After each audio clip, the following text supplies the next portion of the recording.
ನಮಸ್ಕಾರ ಸ್ನೇಹಿತರೆ, welcome to info TV Kannada. ಇವತ್ತಿನ ವಿಡಿಯೋದಲ್ಲಿ ಗೃಹಲಕ್ಷ್ಮಿ 15ನೇ ಕಂತಿನ ಬಗ್ಗೆ ಲಕ್ಷ್ಮಿ ಹೆಬ್ಬಾಳ್ಕರ್ ಅವರು ನಿನ್ನೆ ಮಾಧ್ಯಮದ ಮುಂದೆ ಏನು ಹೇಳಿದ್ದಾರೆ, ಹಾಗೆ ಯಾವಾಗ ಬಿಡುಗಡೆ ಆಗ್ಬೋದು ಅನ್ನೋ ಮಾಹಿತಿನ ನಾನಿಲ್ಲಿ ನಿಮಗೆ ಕಂಪ್ಲೀಟಾಗಿ ಕೊಡ್ತೀನಿ. ನೀವೇನಾದರೂ ಫಸ್ಟ್ ಟೈಮ್ ನಮ್ಮ ಚಾನಲ್ ನೋಡ್ತಾ ಇದ್ದರೆ ಪ್ಲೀಸ್ ಸಬ್ಸ್ಕ್ರೈಬ್ ಮಾಡ್ಕೊಂಡು ನೋಡಿ. ಹಾಗೆಯೇ ವಿಡಿಯೋನ ಎಲ್ಲೂ ಸ್ಕಿಪ್ ಮಾಡ್ದಿರ ನೋಡೋದ್ರಿಂದ ನಿಮಗೆ ಕಂಪ್ಲೀಟ್ ಮಾಹಿತಿ ಸಿಗುತ್ತೆ. ಮತ್ತು ಯಾರೆಲ್ಲ ನಮ್ಮ ಚಾನಲ್ನ ಸಬ್ಸ್ಕ್ರೈಬ್ ಮಾಡ್ಕೊಂಡು ನೋಡ್ತಿದ್ದೀರೋ ಅವರಿಗೆಲ್ಲ ಧನ್ಯವಾದ ತಿಳಿಸ್ತಾ ವಿಡಿಯೋನ ಸ್ಟಾರ್ಟ್ ಮಾಡೋಣ. ಕಳೆದ ವಾರ ಅಂದರೆ 28ನೇ ತಾರೀಕು ಏನು ಹೇಳಿದರು ಲಕ್ಷ್ಮಿ ಹೆಬ್ಬಾಳ್ಕರ್ ಅವರು ಅಂದರೆ 15ನೇ ಕಂತಿನ ಹಣ ಯಾವಾಗ ಬಿಡುಗಡೆ ಆಗುತ್ತೆ ಅಂತ ಮಾಧ್ಯಮಗಳು ಪ್ರಶ್ನೆ ಮಾಡಿದಾಗ ಇನ್ನೇನು 4-5 ದಿವಸಗಳಲ್ಲಿ ಬಿಡುಗಡೆ ಆಗುತ್ತೆ ಅನ್ನೋ ಒಂದು ಮಾಹಿತಿನ ಕೊಟ್ಟಿದ್ದರು. ಎಲ್ಲ ಮಹಿಳೆಯರು ಇವಾಗ ಕಾತುರದಿಂದ 15ನೇ ಕಂತಿನ ಹಣದ ಬಗ್ಗೆ ಕಾಯ್ತಾ ಇದ್ದಾರೆ. ಆದರೆ ಸರ್ಕಾರ ಇವತ್ತು ಬರುತ್ತೆ, ನಾಳೆ ಬರುತ್ತೆ, ಇನ್ನು 2 ದಿವಸ ಬರುತ್ತೆ ಅನ್ನೋ ಮಾಹಿತಿಗಳನ್ನೇ ಕೊಟ್ಕೊಳ್ತಾ ಬಂದಿದೆ. 15ನೇ ಕಂತಿನ ಹಣ ಅಂದರೆ ಅಕ್ಟೋಬರ್ ತಿಂಗಳ ಹಣ ಬರಬೇಕಾಗಿದೆ.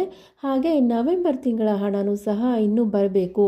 ಅಕ್ಟೋಬರ್ ತಿಂಗಳ ಹಣನೇ ಇನ್ನೂ ಕೊಟ್ಟಿಲ್ಲ. ನವೆಂಬರ್ ತಿಂಗಳ ಹಣ ಇನ್ನೂ ಯಾವಾಗ ಬರುತ್ತೆ ಅನ್ನೋದು ಇನ್ನೂ ಕನ್ಫರ್ಮ್ ಆಗಿಲ್ಲ. ಹಾಗೆ 15ನೇ ಕಂತಿನ ಹಣನ ಯಾವಾಗ ಬರುತ್ತೆ ಅಂತ ಮಾಧ್ಯಮದವರು ಕೇಳಿದಾಗ ಏನು ಹೇಳಿದರು ಅಂದರೆ, ಎಲ್ಲ ನಾವು ಖಂಡಿತವಾಗೂ ಬಂದೇ ಬರುತ್ತೆ, ಈ ತಿಂಗಳ ಹಣ ನೆಕ್ಸ್ಟ್ ತಿಂಗಳು ಬರುತ್ತೆ. ಇವಾಗ ಸರ್ಕಾರಿ ನೌಕರರಿಗೂ ಸಹ ಕರೆಕ್ಟಾಗಿ ಸಂಬಳ ಬರೋದಿಲ್ಲ. ಕೆಲವೊಮ್ಮೆ 3-4 ತಿಂಗಳ ಸಹ ಲೇಟ್ ಆಗುತ್ತೆ. ನಮ್ಮ ಸರ್ಕಾರದಲ್ಲೇ ಅಲ್ಲ, ಹಿಂದಿನ ಸರ್ಕಾರದಲ್ಲೂ ಸಹ ಹಾಗೆ ಲೇಟ್ ಆಗ್ತಾಯಿತ್ತು. ಅವರಿಗೂ ಸಹ ಈ ತಿಂಗಳು ಕೆಲಸ ಮಾಡಿದ್ದಾರೆ ಅಂದರೆ ನೆಕ್ಸ್ಟ್ ಮಂತ್ 1ನೇ ತಾರೀಕಿಂದ 5ನೇ ತಾರೀಕು ಒಳಗಡೆ ಅವರಿಗೆ ಸ್ಯಾಲ್ರಿನ ಸರ್ಕಾರ ಹಾಕುತ್ತೆ. ಅದೇ ರೀತಿ ಗೃಹಲಕ್ಷ್ಮಿ ಯೋಜನೆಗೂ ಸಹ ಈ ತಿಂಗಳ ಹಣವನ್ನು ನೆಕ್ಸ್ಟ್ ಮಂತ್ ಹಾಕ್ತೀವಿ ಅನ್ನೋ ಒಂದು ಮಾಹಿತಿನ ಕೊಟ್ಟಿದ್ದಾರೆ. ಹಾಗೆ ಅವರು ಕನ್ಫರ್ಮ್ ಆಗಿ ಯಾವತ್ತು ಬರುತ್ತೆ, ಯಾವ ದಿನ ಬರುತ್ತೆ ಅನ್ನೋದನ್ನು ಹೇಳಿಲ್ಲ. ಇಷ್ಟು ಮಾಹಿತಿಯನ್ನು ಮಾತ್ರ ಅವರು ಹೇಳಿದ್ದಾರೆ. ಅಂದರೆ ಬರುತ್ತೆ, ನಾವು ಯಾವುದೇ ಕಾರಣಕ್ಕೂ ಈ ಹಣ ಅಂದರೆ ಜಮಾ ಮಾಡೋದನ್ನು ನಾವು ಸ್ಟಾಪ್ ಮಾಡಲ್ಲ. ವಿರೋಧ ಪಕ್ಷದವರು 1 ತಿಂಗಳು ಕೊಟ್ಟಿಲ್ಲ ಅಂದರೆ ಸ್ಟಾರ್ಟ್ ಮಾಡಿಬಿಡ್ತಾರೆ. ಏನಂತ ಅಂದರೆ ಇನ್ನೂ ಗೃಹಲಕ್ಷ್ಮಿ ಯೋಜನೆ ಬಂದಾಗುತ್ತೆ, ಇನ್ನು ಕೊಡೋದೇ ಇಲ್ಲ, ಸರ್ಕಾರದ ಬಳಿ ಹಣ ಇಲ್ಲ ಅನ್ನೋ ರೀತಿಯೆಲ್ಲ ಮಾತಾಡೋಕ್ಕೆ ಸ್ಟಾಪ್ ಮಾಡ್ತಾರೆ. ನಾವು ಎಲ್ಲ ಕಂತುಗಳನ್ನು ಕೊಡ್ತಾನೆ ಬಂದಿದ್ದೀವಿ.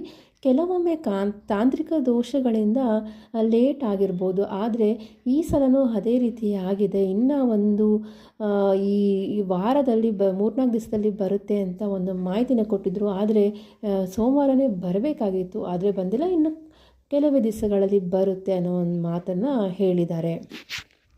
ಇದನ್ನೆಲ್ಲ ನೋಡಿದ್ರೆ ಈ 15ನೇ ಕಂತಿನ ಹಣ ಏನು ಈ ಡಿಸೆಂಬರ್ 10ನೇ ತಾರೀಕು ಒಳಗಡೆ ಬರುತ್ತೆ ಅಂತ ನಾವು ಅಂದ್ಕೊಂಡಿದ್ದು, ಅಂದರೆ ಈ ವಾರದಲ್ಲಿ ಬರುತ್ತೆ ಅಂದ್ಕೊಂಡು ಇನ್ನೊಂದು ಸ್ವಲ್ಪ ಲೇಟ್ ಆಗ್ಬೋದು ಅನ್ನಿಸ್ತಾ ಇದೆ. ಯಾಕಂದರೆ ಕನ್ಫರ್ಮ್ ಆಗಿದ್ದಿದ್ರೆ ಅವರು ಇವತ್ತು ಬರುತ್ತೆ ಇಲ್ಲ ಖಂಡಿತವಾಗೂ ಒಂದು ಡೇಟನ್ನು ಹೇಳ್ತಾಯಿದ್ರು. ಅವ್ರು ಇನ್ನೊಂದು ಕನ್ಫರ್ಮ್ ಆಗಿ ಹೇಳದೇ ಇರೋ ಕಾರಣ ಇನ್ನೊಂದು ಸ್ವಲ್ಪ ತಡ ಆಗ್ಬೋದು ಅಂತ ಅನ್ನಿಸ್ತದೆ. ಯಾರೆಲ್ಲ ಗೃಹಲಕ್ಷ್ಮಿ 15ನೇ ಕಂತಿನ ಹಣದ ಬಗ್ಗೆ ಯಾರೆಲ್ಲ ವೆಯ್ಟ್ ಮಾಡ್ತಾಯಿದ್ದಾರೋ ಅವರು ಸ್ವಲ್ಪನೇ ಸಮಾಧಾನದಿಂದ ಇರಬೇಕಾಗುತ್ತೆ.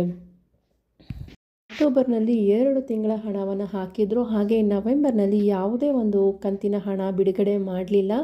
ಈ ಮಂತ್ ಏನಂದರೆ ಡಿಸೆಂಬರ್ ಮಂತ್ನಲ್ಲಿ ಅಕ್ಟೋಬರ್ ಮತ್ತು ನವೆಂಬರ್ ತಿಂಗಳ 2 ತಿಂಗಳ ಹಣ ಬಿಡುಗಡೆ ಆಗುತ್ತೋ ಇಲ್ವೋ, 15ನೇ ಕಂತಿನ ಹಣನೇ ಇನ್ನೂ ಲೇಟ್ ಆಗುತ್ತೋ, ಯಾವಾಗ ಬಿಡುಗಡೆ ಮಾಡ್ತಾರೆ ಅನ್ನೋದು ನಾವು ಕಾದು ನೋಡಬೇಕಾಗಿದೆ ಅಷ್ಟೇ.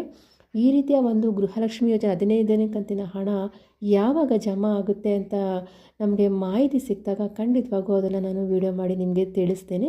ಇದಿಷ್ಟು ಇವಾಗ ನಿನ್ನೆ ಒಂದಷ್ಟು ಕೊಟ್ಟಿರುವಂತಹ ಅಪ್ಡೇಟ್. ಇದು ಗೃಹಲಕ್ಷ್ಮಿ ಬಗ್ಗೆ ಲಕ್ಷ್ಮಿ ಹೆಬ್ಬಾಳ್ಕರ್ ಅವರೇ ಕೊಟ್ಟಿದ್ದಂಥ ಒಂದಷ್ಟು ಅಪ್ಡೇಟ್. ಇದೇ ರೀತಿಯ ಯಾವುದೇ ಒಂದು ಗೃಹಲಕ್ಷ್ಮಿ ಆಗಿರ್ಬೋದು, ಅನ್ನಭಾಗ್ಯ ಯೋಜನೆ ಆಗಿರ್ಬೋದು, ಗೌರ್ಮೆಂಟ್ಸ್ ಬಗ್ಗೆ ಯಾವುದೇ ಒಂದು ಹೊಸ ಮಾಹಿತಿ ಬಂದರೂ ನಮ್ಮ ಚಾನಲಲ್ಲಿ ನಾನು ಅಪ್ಡೇಟನ್ನು ಕೊಡ್ತಾ ಇರ್ತೀನಿ. ಸೊ ನಿಮಗೆ ಈ ಮಾಹಿತಿ ಸ್ವಲ್ಪ ಅದು ಯೂಸ್ಫುಲ್ ಆಗಿದೆ ಅನಿಸಿದ್ರೆ ಲೈಕ್ ಮಾಡಿ ಮತ್ತು ಶೇರ್ ಮಾಡಿ. ಇದೇ ರೀತಿಯಾದಂಥ ಹೊಸ ಅಪ್ಡೇಟ್ಗಳಿಗಾಗಿ ನಮ್ಮ ಚಾನಲ್ನ ಸಬ್ಸ್ಕ್ರೈಬ್ ಮಾಡಿ ಮತ್ತು ಸಪೋರ್ಟ್ ಮಾಡಿ. ವಿಡಿಯೋ ನೋಡಿದ್ದಕ್ಕಾಗಿ ಧನ್ಯವಾದಗಳು.